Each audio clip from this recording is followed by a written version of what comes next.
Estrogen. So estrogen is going to be, now we're thinking about ones that are produced in the sex glands. So your estrogen is going to be produced in the ovaries. Secondary sex characteristics.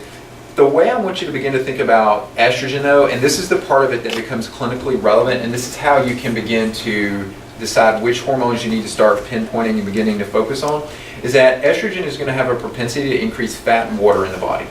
So if you see that you've got some type of unexplained reasoning for that, this is one of the things that you want to start popping up with.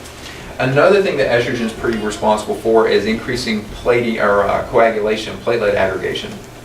So think about the numerous markers that we have available to us that show increases in clotting mechanisms. All your inflammatory markers are going to be associated with that. Your LP little is associated with that, and just platelets. Platelets by themselves. If those platelets, they don't have to get to that 400, 410 mark. If they're starting to cross above 250, then you're beginning to think, hey, there's probably some excess mechanisms here that are causing these platelets to begin to adhere a little bit more readily than what they should under an ideal scenario.